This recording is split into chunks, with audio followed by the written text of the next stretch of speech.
And we are live. Welcome to NBA Live Before Lock, Monday, January 12th.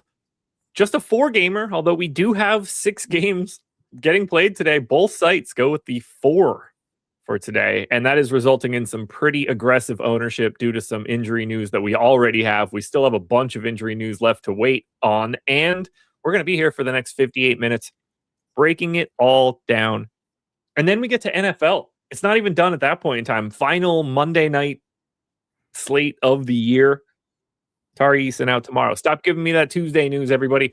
I'm Josh Engleman. That is Eric Lindquist. Follow us both on Twitter. We're smart. We just use our names. Shouldn't be all that hard to figure this one out. And they're on the screen. What's going on, buddy? I don't know. There's ERIKs that walk amongst us, ERICKs. So I get some dumb spellings. It's really hard to screw up Josh. Like, has there ever been another spelling of Josh that you've ever seen? Like just a 2 S's or 2 H's for no reason? I mean, my priest called me Jose when I was young.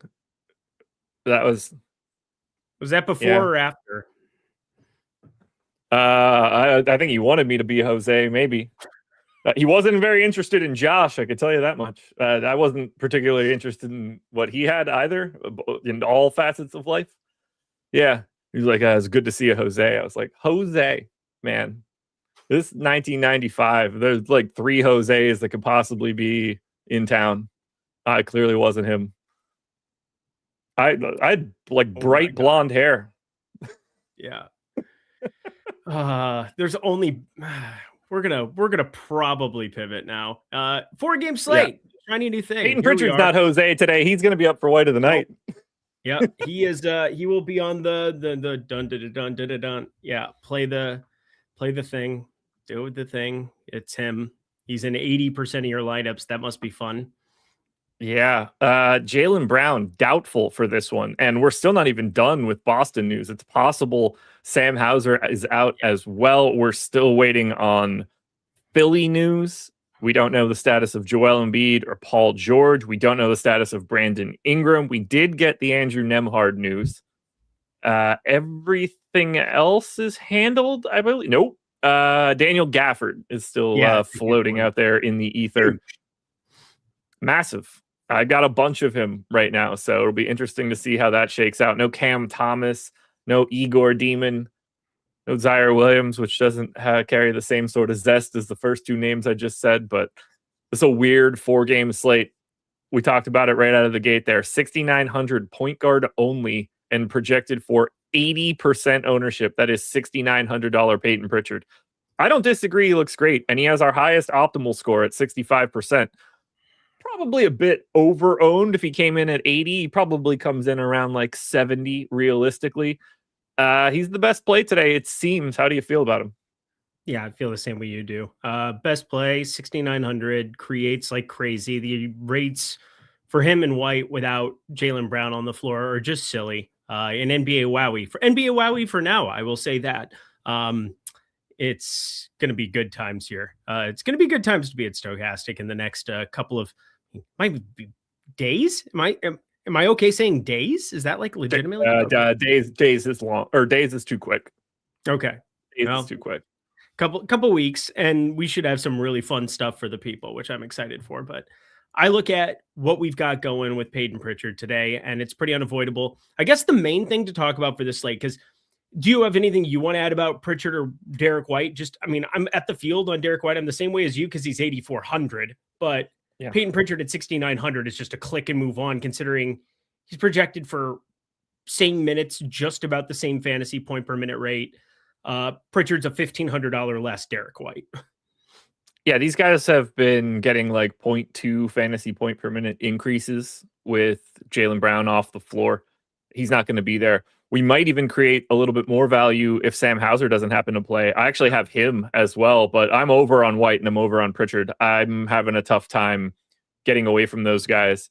I know the total in Utah, Cleveland is like way more appealing than anything else that exists here right now. I like the fact that this is a 7:30 start, kind of helps a little bit. But realistically, I mean, these guys just become different players when Jaylen Brown's not around. and they're lucky enough to have a matchup against a team that isn't very good in Indy. Have a ton of both of these dudes, have a bunch of Sam Hauser. Do you have anything else here for Boston? Are you going to Simons in any way? Nemias Queta still here, obviously. Yeah. I think somebody like Baylor Shireman or Hugo Gonzalez can be interesting depending on the Sam Hauser news. They're probably like underrepresented for the slate, even if Hauser's in, just because it's 4 games and things could be weird. But what else do you see here for Boston? Yeah, Baylor Shireman, a guy that was South Dakota State legend, turned to Creighton, then now in the National Basketball Association. It's always so wild to see him because South Dakota State, he was kind of everything. But Baylor Shireman, definitely viable, I think, in the event that you get Sam Hauser out. I assume we get Walsh starting just because Walsh has been in the rotation nonstop, even though it's been very limited over the course of the last few games. He's been kind of down into the teens, but defensively, he was adding a lot. I doubt I have the kind of, I don't think I could ever click on Chris Boucher. I think everybody just eternally hates Chris Boucher. Isn't that the way it's going? Like, well, I mean, even Boston does. This dude doesn't play. Yeah. So I'm just saying, like, this could be like an 8-man rotation, 8.5-man rotation. And so Simons definitely has to be viable, but you're not going to slide him next to White and Pritchard. I don't think that's just maybe asking a little bit too much. I assume we would end up getting Jordan Walsh, and he's fine, but like, I think Baylor Shireman off the bench, just because of where that tag is, just flat out 3K or 3,300 a dude, and shooting guard, small forward. But I doubt I'd even take like crazy shots there. I think it just kind of consolidates to the main guys. You get a game where you just see 36, 37 minutes of the 2 core guys in Pritchard and White in your lineups. And yeah, there's trace amounts of these other dudes, but I can't imagine that they're going to be remotely close to me if we get that Gafford news before that game tips off. Like, if Gafford ends up out, center is already kind of a gross position today.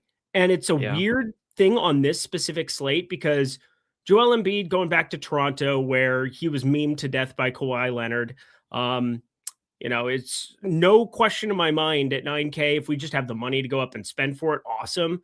Nurkic is in a really tough spot going up against Mobley. Allen has to share a floor with Mobley, although all those guys look good. Claxton's pulling an eternal amount of ownership. So, like, for me, the main thing is just what do I do with Moussa Cisse in the event that we get him out? Because if you get Gafford out, him, Caleb Martin, both of those two specifically just look worlds better to me. And I think that's kind of the question is like, do we want to play some of this cheap 3K Boston value, or do we want to take some shots on some of those guys waiting in the wings? Because Cisse would be the best center play on the slate if you got Gafford out. Yeah, right now I have Gafford, so I'm hoping that's just my placeholder for whenever this news comes. I have quite a bit of Nick Claxton as well. I'm fine. Like, I'm really hopeful that I don't have that by the time I get to the start of that game. I'd like that to come down considerably, but I think I'm setting myself up pretty well to move that crap around by the time we get there. The one thing that I don't have that's on the screen when we're talking about center is Danny Wolf at 4K, power forward, center eligible, 40% owned. I'm pretty light here. He is currently the chalk center, although he's probably being used more so at power forward, if I had to guess, or the forward spot in general. Are you Danny Wolfing it? I am for now.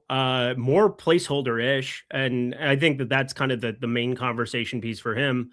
He's 4K. He's $700 away from Cisse, and it's always weird on these slates when I'm talking about a guy who's completely unowned and nobody's touching right now. But it's 4 games later. We're talking about late swap. We're talking about how to win today. And if you get Gafford out, there's no doubt in my mind, I would want to play an eternal amount of him. Dwight Powell has been very, very limited, even in some of these backup scenarios where they just don't really want to put him out on the floor.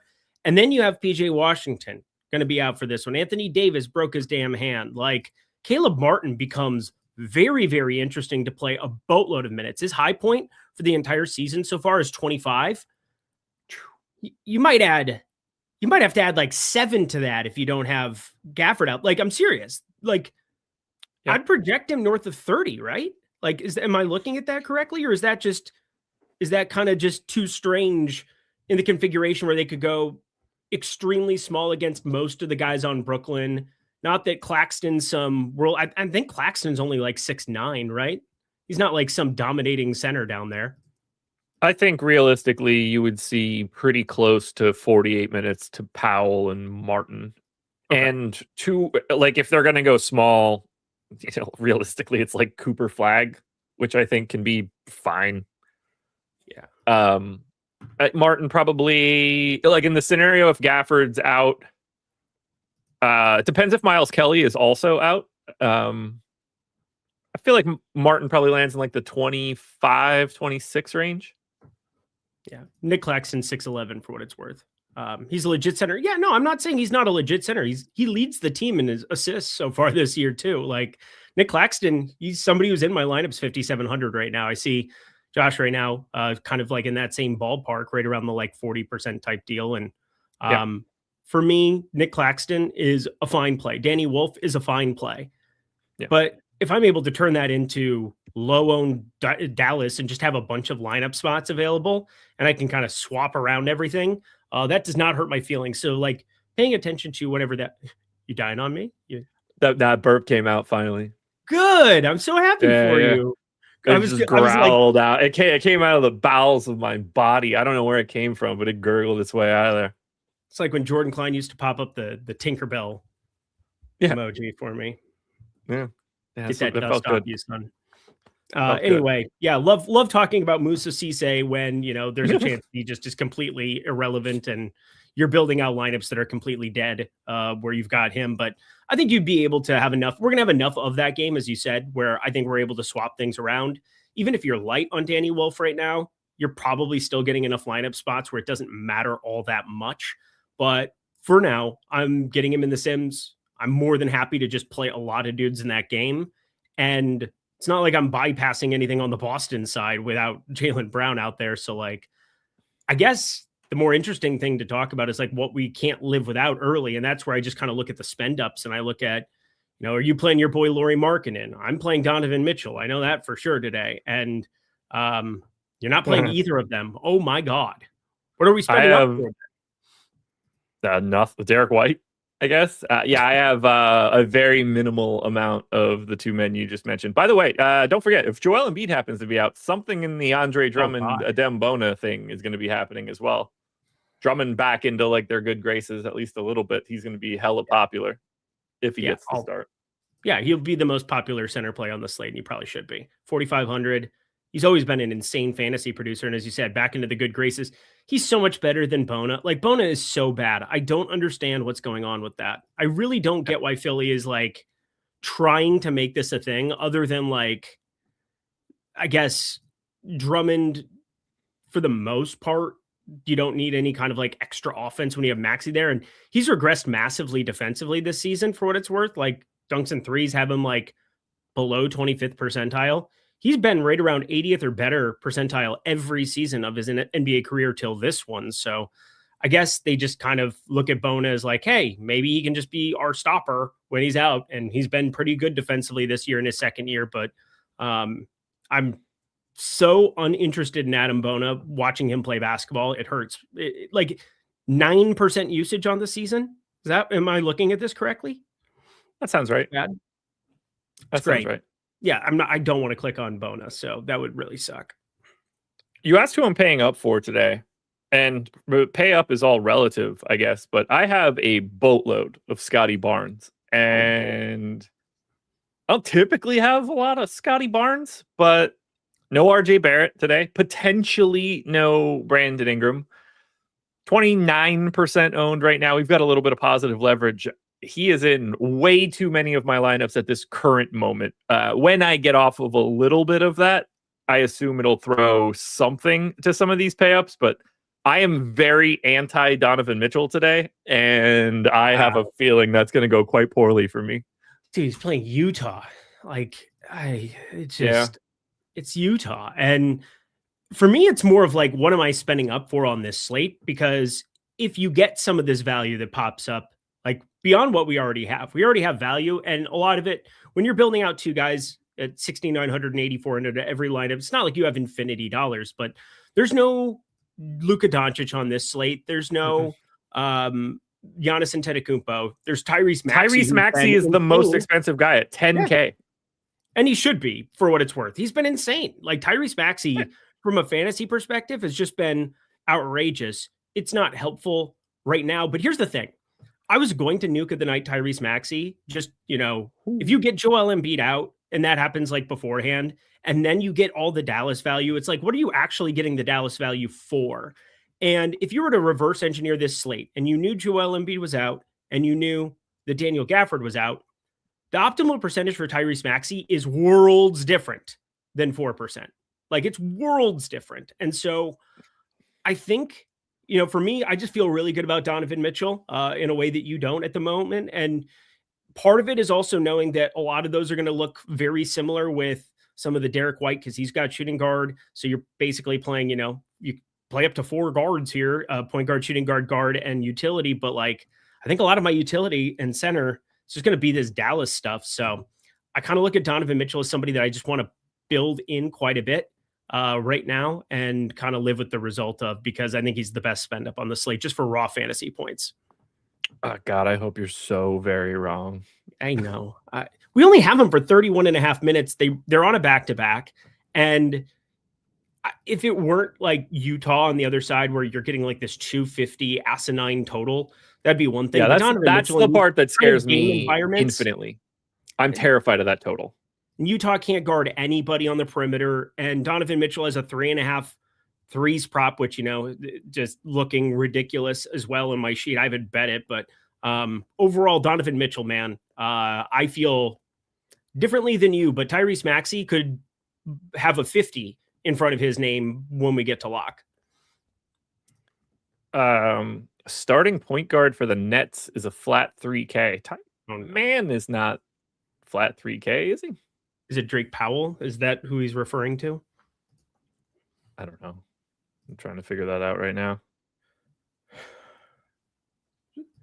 Ben Sharaf was their starting point guard at the beginning of this year. Is he even with the team at the moment? Ben Sharaf? No. So like he got sent to the Shadow Realm. He is the worst shooter I've ever watched shoot a basketball in my entire life at the NBA level. I don't even mean that. Like, that's not hyperbole. He might actually be the worst shooter I've ever seen in my life.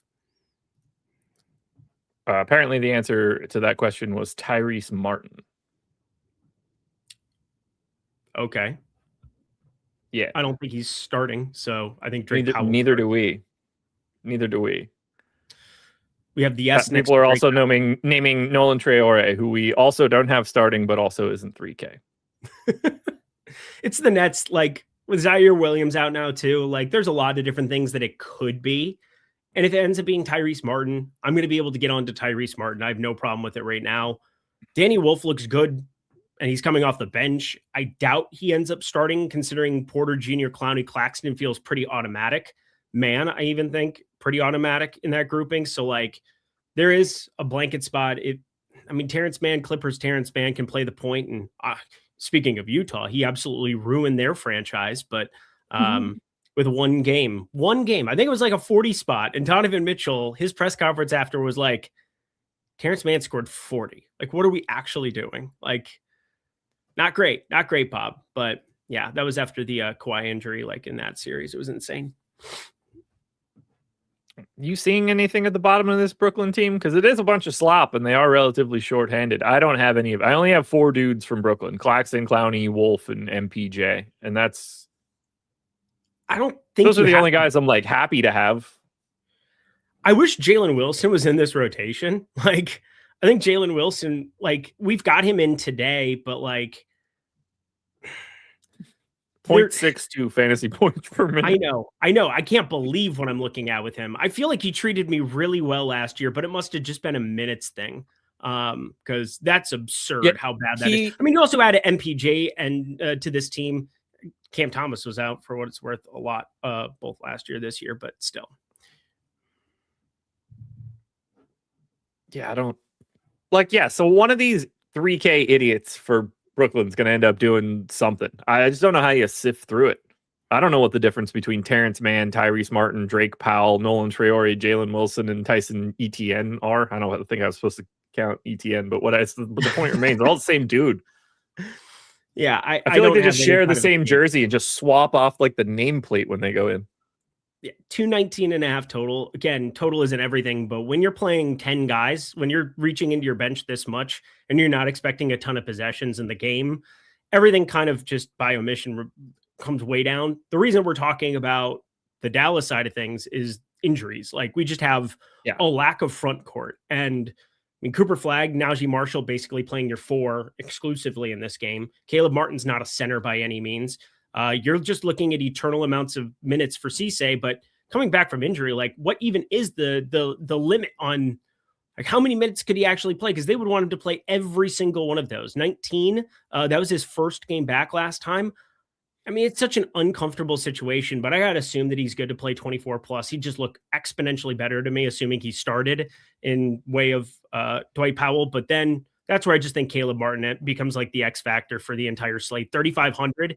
And you can turn him into a lot of the Brooklyn stuff, and it's not egregious. So I built in some Caleb Martin already. You're a pretty big fan of these 0.6 something fantasy point per minute dudes here, huh? Yeah. Just cornering the market on them in the Dallas Brooklyn game. Yeah. 0.6 when you're sharing a floor with Anthony Davis and, back in the day, Kyrie Irving, PJ Washington. Who else is out for them? Derek Lively's been out for the year. Brandon Williams, who's probably the best fantasy producer off the bench. So like we've got him for very, very low numbers. Again, this is a terrible basketball game. It's a 219.5 total. And yet we're going to be playing a lot of them as is. And so just kind of talking through it and at least having an idea of like not being surprised by anything, but also I'm not going to prioritize a starting Drake Powell today. I'm not going to prioritize Nolan Traore or whatever the shit that is. Tyrese Martin's okay. Positionality helps out a lot for him, but yeah, I'm much more interested on the Dallas side of things with some of the guys that could end up playing in the front court. Plus, we don't need that many guards today. Like, how many guard spots do you need when you have 2 that look ridiculous? Like, absolutely ridiculous today. I just realized that if Gafford ends up out, we might get 2 separate D Powells starting in this game. Oh, God. Right? Yeah, Drake and... We have Drake in right now. So yeah. If in the event that you got a flat 3K Dwight Powell starting, God help us all, because his minutes could be absolutely anything. And he might be one of the worst. Like 12 to 32 is the range. I'm serious. Like you're dead on with that. And it's terrifying how it's terrifying how much you might actually just have to hold your nose and play it, because that just tells you that Cisse is going to be limited in some kind of a capacity. So is what it is. Uh-oh. Is your mom? Oh, it is.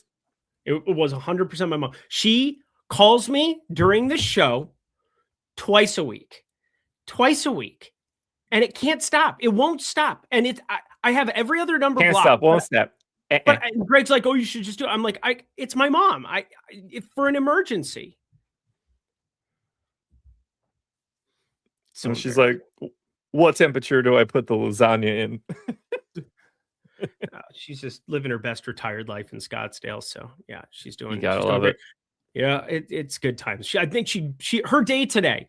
Check this out. So I always usually call her like when I'm walking my dog in the morning. Just good way to stay in touch. Make sure you talk to your parents.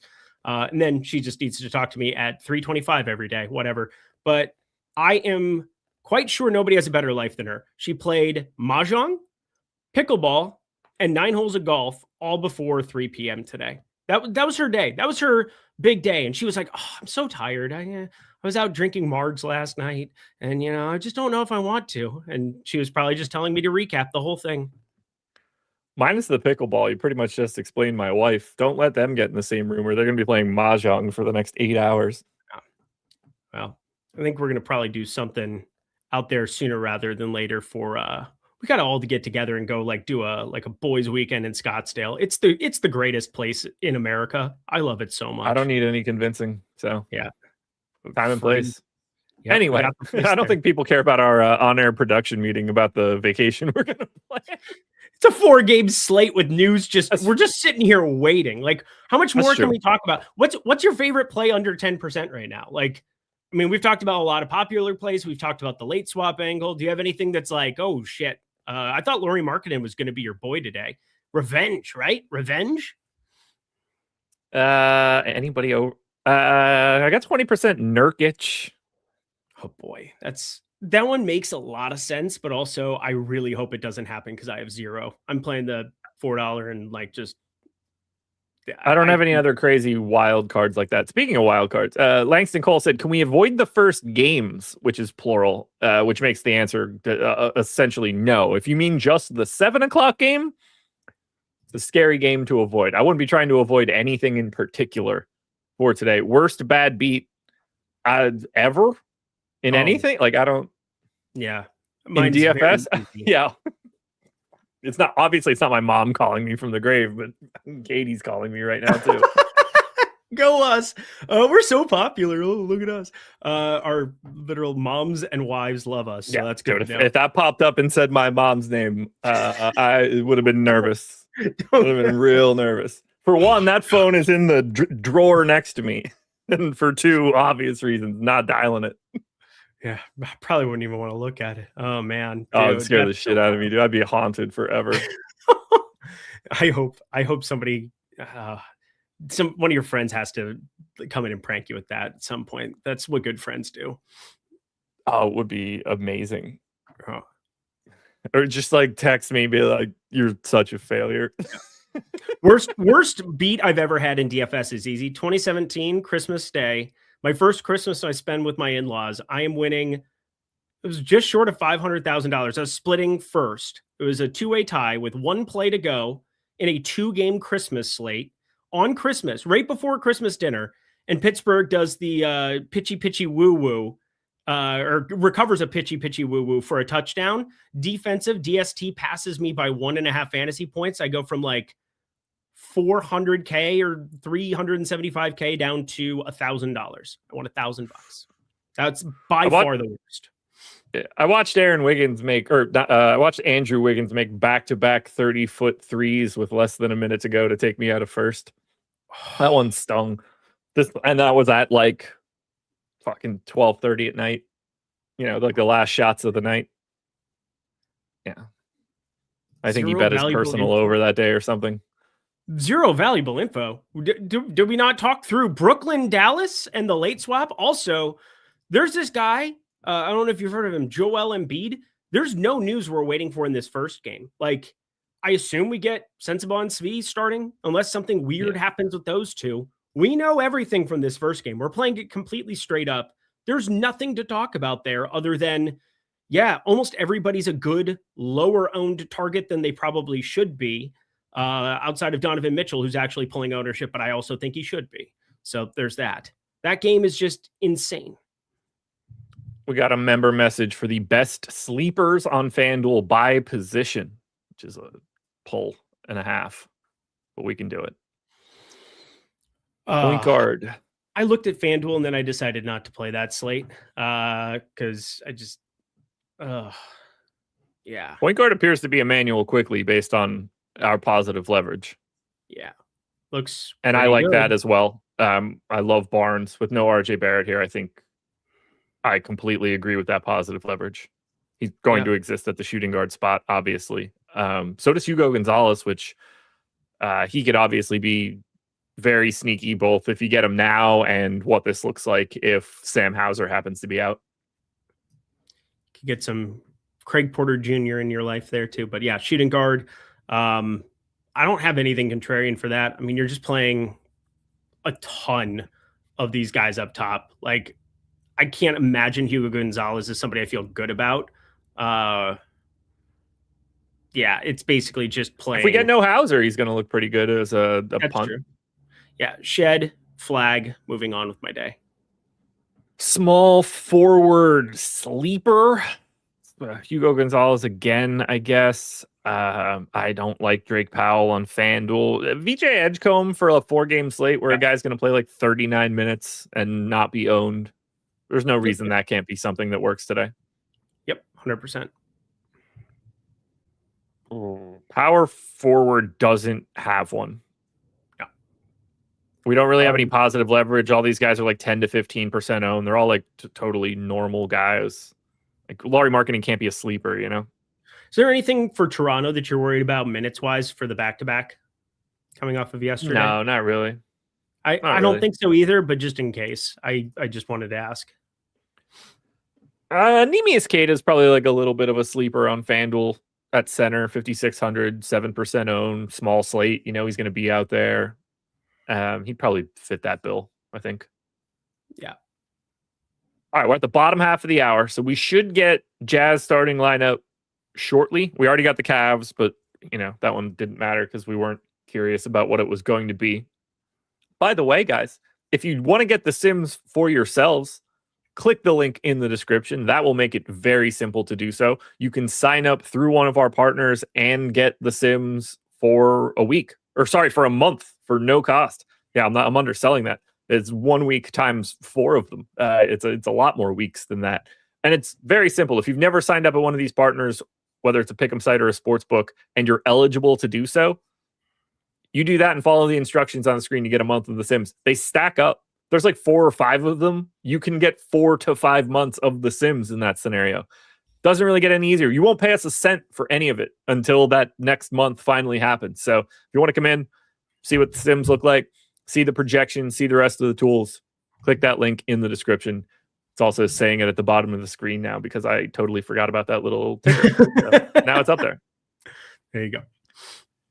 Let me make sure that we didn't get any of that news just yet. Nothing. Be too Nope. convenient.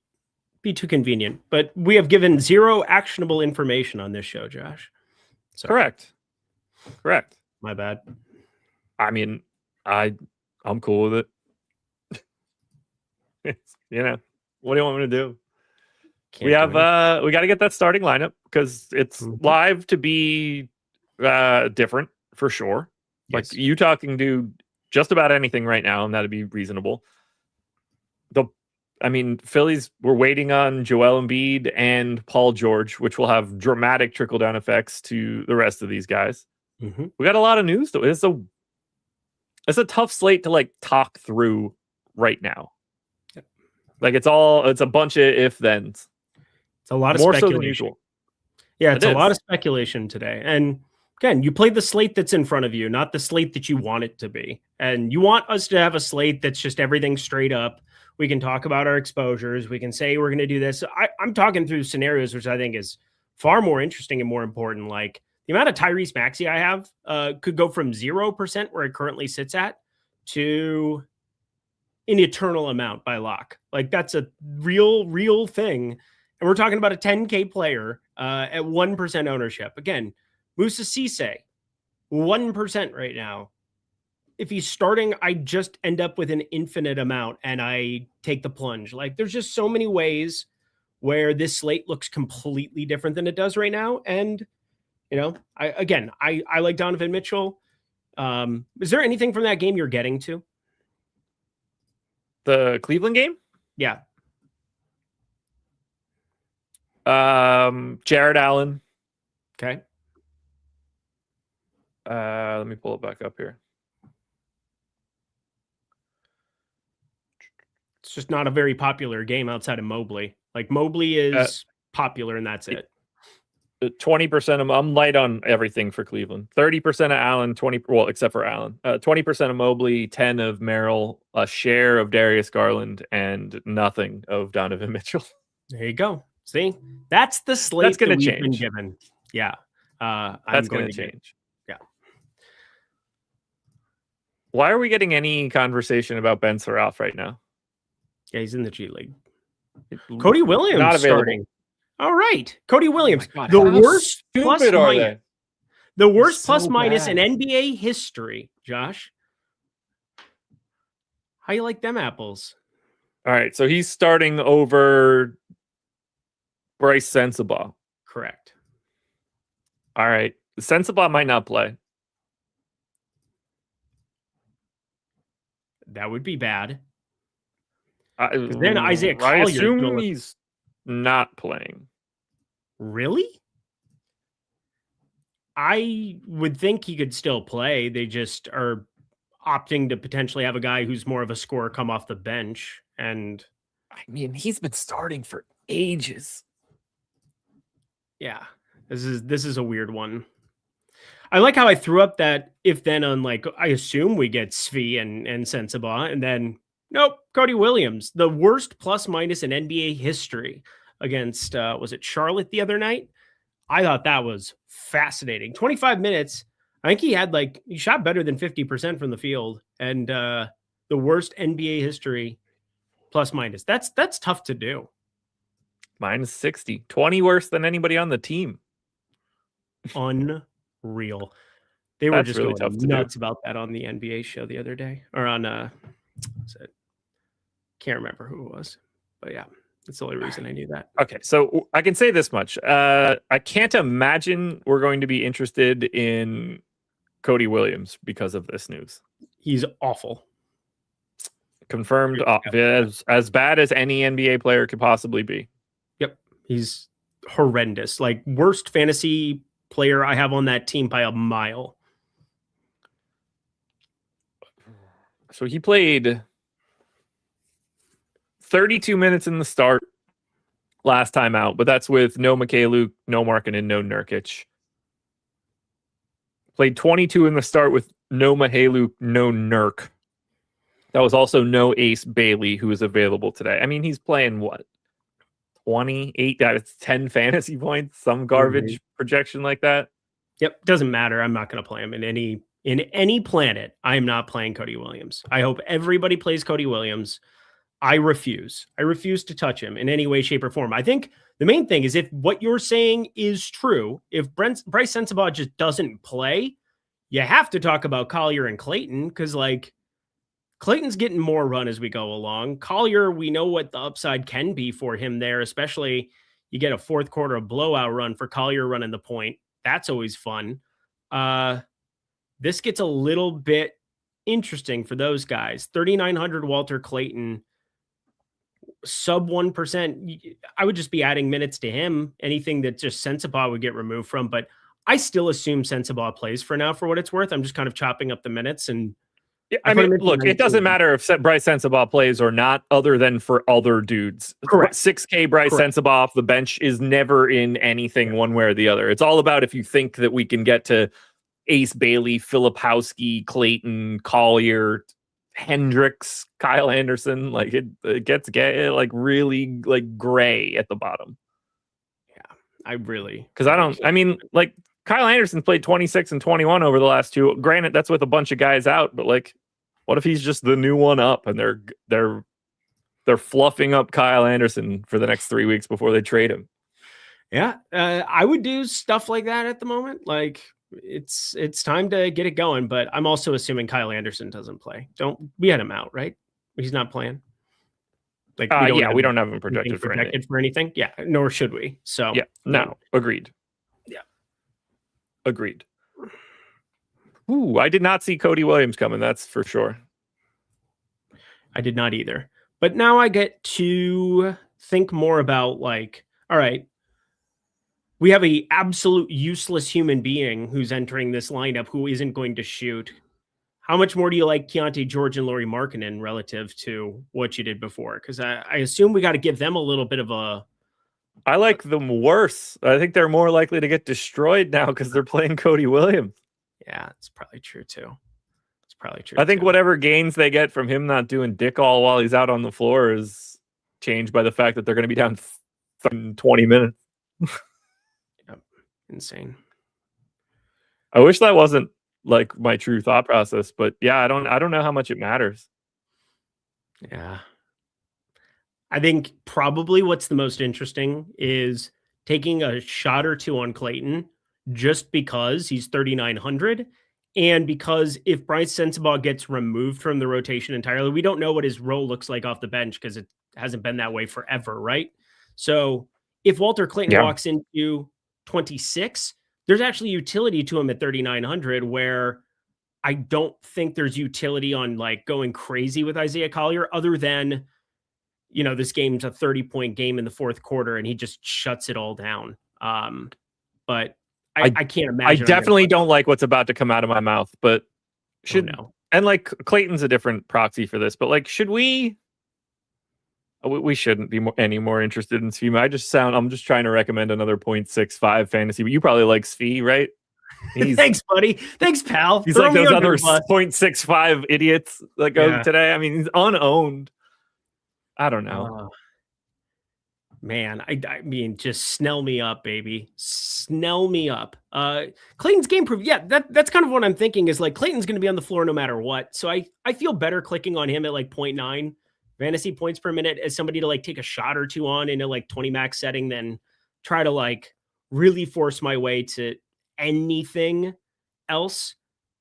Nurkic still going to be the same guy for you. You said everybody maybe you could just kind of keep them the same if you think it's going to just turn into a bludgeoning, but it's not going to keep me away from Donovan Mitchell. Mobley I have a little bit of, but I think Clayton I might play in like a lineup. That's probably the extent of it. Yeah, I think this Cody Williams news is essentially just like completely meaningless. We have the update here now. It went in the last minute or so. So let's take a peek at it.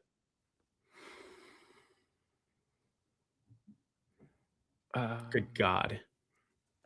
There we go. Now let me refresh. Much better. So essentially no changes here. Cody Williams in for 22 minutes, 11.4 fantasy points per minute is comical.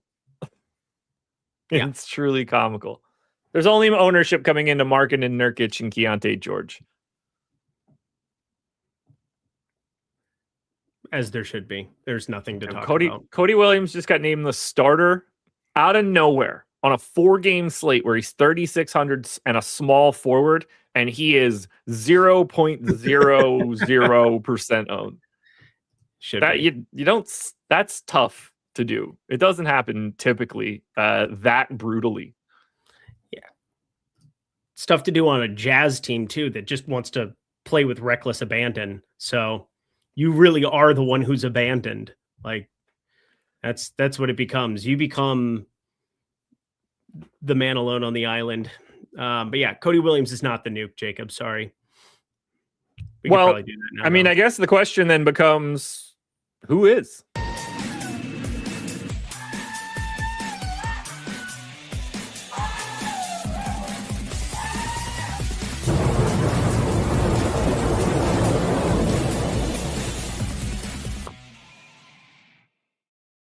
Boom, boom. Nuke of the nighttime. I'm based on what you said before, I feel like I know where we're going right now. I'm excited to see if you're going to do it or not. Yeah, it's disturbing. It really, really is. Oh no, are you taking Caleb Martin? I was thinking about it for what it's worth. I'm actually thinking about it. It really depends on who we see in the starting lineup. If Gafford's out and you see Cisse, it's Cisse. You see Dwight Powell, I still don't trust Dwight Powell with my life. Like the minutes are just impossible. And he is such a poor fantasy producer for a center that it just becomes a little bit ridiculous. So you know what? I'm going to make it Tyrese Maxey today. Tyrese Maxey, the guy is sitting like with a lower fantasy projection currently than we've got for Derek White. Totally get it. Probably appropriate. Right now at 10K, salary almost becomes irrelevant if we get any of this late news that I'm already building out for. And I'm trimming so much ownership. Like, look at the ownership disparity that I'm getting between Derek White and Tyrese Maxey. If I'm going to take the shot on value, if I'm going to find a path to it, I need to spend the money. Everybody's already getting to Donovan Mitchell. Everybody is really getting to Derek White. But maybe we get Joel Embiid out and we get a lower owned than we should Tyrese Maxey, in the low teens. Maybe we get some VJ Edgecombe, not exactly appropriate ownership on either. Don't forget, we already are sitting pretty good here at the moment, knowing that Joel Embiid's sitting there with the Q tag, and maybe they just limit his minutes, even though he's been playing bonkers minutes of late. Feel all right with this one. Tyrese Maxey, 1%er nuke of the night. I don't like, you went too far down for me. Now mine just seems lame. Sorry. I feel like I'm not doing the right thing if I go for mine now. But I feel like I have to go to the guy that I'm getting significantly more than the field. Do it. That's Scotty Barnes, 8,200 in that same matchup. I'm hoping that I get sort of the same benefit that you're hoping to get. A lack of Joel Embiid, a lack of Paul George. For me, then also a lack of Brandon Ingram, potentially. Jaylen Brown is out. News to us. Kidding. He was already doubtful. Sam Hauser available to play. All right. Okay. There we go. Hauser in makes it a little bit more simple. But as of right now, there's only Scotty Barnes is the guy that I am most over the field on. I think it's to me that fits my vibe as a Nuke. 25% ish ownership. Like, it's not like everybody's going crazy. I love him in this spot. Yeah, he's like a good Ben Simmons. And if we end up getting Joel Embiid out, we're going to play a ton of Drummond more than likely if he gets the start and is like locked in there. And Scotty Barnes going up with Drummond there. Drummond's been a much worse defender over the course of this season. And Scotty Barnes, not that we care about player versus position there, but I don't hate the correlation, the little mini correlation that we've got with our Nukes. 2 spend up, same game environment there, and then a ton of potential value coming up later. So I'm with you. I think Scotty Barnes looks pretty good. Nice to have him at power forward as well, where if we are bypassing some of this first game, Evan Mobley being your most popular piece, I'm not going to fade a 7,900 Mobley today on DraftKings, but definitely can see myself under the field and getting myself onto some more Scotty Barnes here as we're finishing out. I'm starting to tweak some of the exposures. Like when I first grabbed my lineups, I had 90% of Scotty Barnes. I forced that down a little bit so I don't go too crazy. I've also got a pretty damn sizable stand on Jamal Shed right now. I feel like we haven't said a ton about him yet. Get in off the 30s the in ownership. Shed. Get off the Shed. Such a good bit. Sorry. I don't know if you're actually telling me that or not. Get off the Shed. I'm going to beat your ass if you don't get your ass down off of that Shed. You don't know what I'm referring to, do you? You have no clue. I do know what you're referring to, but it's not something I watch. Okay. Good talk. Glad we had it. Sorry. Hey, I know you. Like, I know it's a SNL sketch. If that helps. That's how he booked SNL. That was part of his thing that he did for what's his face for the main SNL dude. Lorne Michaels. Thank you. That's why you're here. Yeah. We finish each other's orgasms. That'd be fun. Was that not the word? Did I get it wrong? You might have gotten it more right, which might be worse for everybody involved. All right. PJ Washington ruled out. Here we go. Daniel Gafford out. Fuck. All right. Now we're having fun. Brandon Williams, we knew that was coming. Tell me more. Tell me more. Like, does he have a car? Tell me more. Oh, sorry, Duke. It's okay, bud. It's like, why are you yelling? Oh, man. Well, we got what we were looking for. 10 minutes to go until lock. Darius. Oh, my God. Daniel Gafford out for Dallas. Darius Garland's name was right in front of my face when I started saying it, which was, clearly not helpful for me. Wow. Okay, we got it. Let's talk it through. Because right now we're about to start making some assumptions. And you know what happens when you make some assumptions? You make more money in fantasy that night. Musa Cisse is 3,300 center only. Dwight Powell is 3K center only. Cisse somewhere in the neighborhood of a minute or a fantasy point per minute. Dwight Powell quite a bit less so. That's going to be some very, very interesting Cisse value right now, it seems.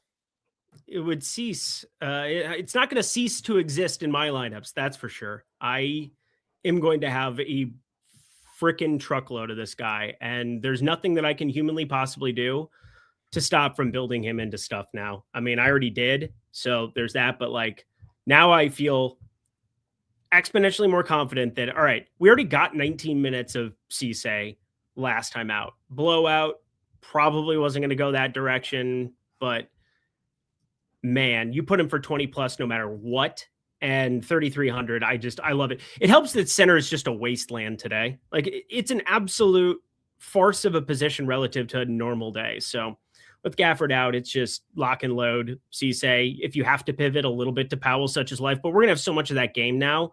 It doesn't matter. The other part, my boy, Caleb Martin, get ready for 28 minutes plus of Caleb Martin. I can't believe we've arrived at this place, unless we're just going to play 38 minutes of Najee Marshall to avoid such things happening. 38 minutes of Cooper Flagg to avoid such things happening. I mean, probably more than less, I would guess. I think those guys are going to play a ton. Oh, this is just insanity, dude. Yeah, I'm putting in a portfolio right now. Is D'Lo a thing today? Out. Is D'Lo a thing today? It shouldn't be, right? He's 3,400. It might be a thing today. Yeah, but what if it's not? Like, how could we ever trust it? We couldn't. We absolutely could not, because it could just as soon be anybody else. Jaden Hardy could end up getting some of those minutes too. Like, I don't even want to think about those, considering we're already looking so good point guard, shooting guard. So like, I don't have to think about that position as much, but I just wanted to throw it out there in the event that they just slide Marshall Flagg and they go to that for 4-5. You can definitely do it against Daron Sharp and Claxton. Not that I'm that particularly worried. I mean, for me, this is basically just jamming Cisse and just looking much, much better Flagg already looked great to me. Najee Marshall, yeah, I think is going to come along for the ride in a pretty prominent way now too. Got some big old news there. I don't have too much of this 7:00 game right now. Mostly just Jared Allen. I don't have a ton of Donovan Mitchell. I'm going to ride or die with that one today. Probably should force in a little bit more Evan Mobley, but I'm not going to go crazy in this last 6 minutes to get these swaps. I know that I've got a decent set of lineups in here right now, and I'm just going to roll with it. But yeah, right now my biggest fade is Donovan Mitchell, and that feels terrible. To be fair, I took his under on Prize Picks. Oh, there you go. Good luck to you. I need it. Good luck, everybody. We got a projections update, which means ownership should be in imminently. Once that's up, I will go ahead and talk everybody through it. Probably going to take another 30 seconds or so before we see the ownership actually hit the update. But once we do, it'll be tasty. Let's see. We do have the projection update in there. Cisse in for 22.5 minutes. Dwight Powell in for 20. Yuck. Cisse 6.6x value is the highest point per dollar play of the day by 0.6 of a point ahead of Peyton Pritchard. Yep. And there's upside for more. We don't know. There's just no way that I'm not jamming him. Ownership is in. I'm getting Cisse currently projected for 30% ownership, and I think that'll probably creep up a little bit in subsequent runs. Yep. I am about to just lock and load. The position allows you to today too. It's just what it is.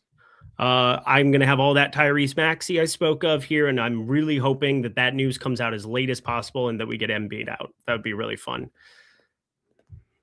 I think the top half of the list is very interesting if we want to do a White of the Night. We've got Pritchard, we've got Flagg, we've got Derek White as a honorary member of White of the Night. We're loaded at the top today. Hit the video. Oh, well, you want to really go for it too. Let's get. No, I did it. No, I'm just saying. Well, then I can give.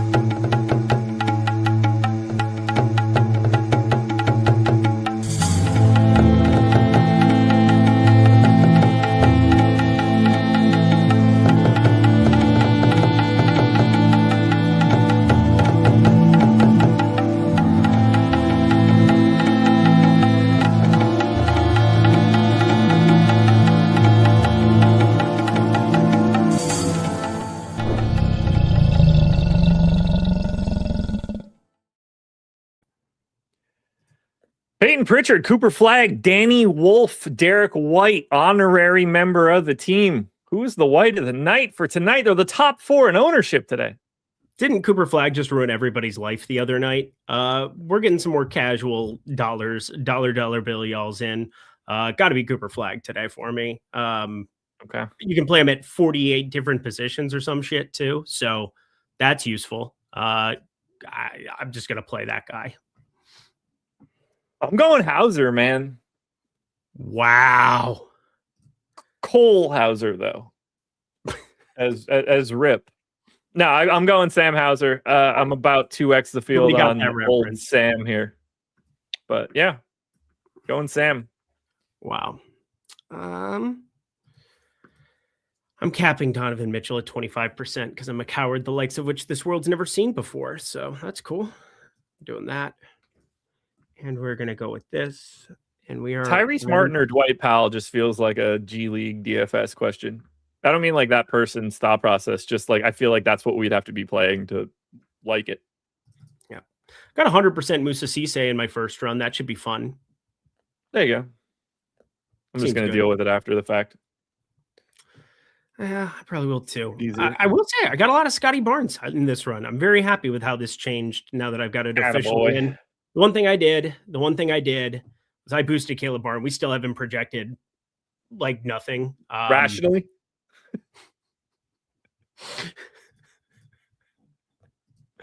I hate you. Thank you, everybody, for coming to our lovely show. Hit that like button. This has been a lot of fun. Oh, God. Our boy, I never know how to say it. Gofies just keeps talking about Ben Suraf. He says the source seldom fails. Your source is, I don't know, whatever you think it is, brother, but that dude is not even active with the team today. He couldn't play if he wanted to. It's like nothing that could happen. The only thing Ben Suraf's going to do is maybe make a shot at half court for a $10,000 check or something. He's not playing for the Brooklyn Nets tonight. I promise. I promise. Oh, my God. We got a piece of news. Yeah, we did. I didn't want this piece of news, but it happened nevertheless. Brandon Ingram available to play today for the Toronto Raptors. All right, I got to upload this version of them. That is where we stand, folks. Download Tails if you haven't done it yet. We're adding new features constantly. If you're looking for sports betting picks, pick'em cards, DFS coverage, you can find it all there. The link is in the description, and it's totally free. This costs you absolutely nothing. Why not just make it easier on yourself to find those sorts of things? We've got NFL Live Before Lock coming up in 15 minutes. One more NFL wildcard weekend slate to go. So I hope you guys enjoy that. Laffy and Spags, I'm assuming. I think it's Spags, up at 7:15. Yep. Eric, any final thoughts before we get out of here? Embiid's about to start. He's going through pregame warm-up. He's not doing that just out of his own volition. He's going to probably play basketball today. So let that be known. Maxey, I'm not going to have the 30% that I built in for my lineups. That is going to come down in an earlier round. Sugar, we're going down swinging. And on that note, folks, we are locked. Enjoy the night. Go watch the foosballs later while you're watching probably none of these NBA games. Just watch yourself climb to the top of a contest if you use the stochastic sims. That's the easiest thing to do, and they're free through one of our partners with a link in the description. Good luck, everybody. We'll see you guys tomorrow.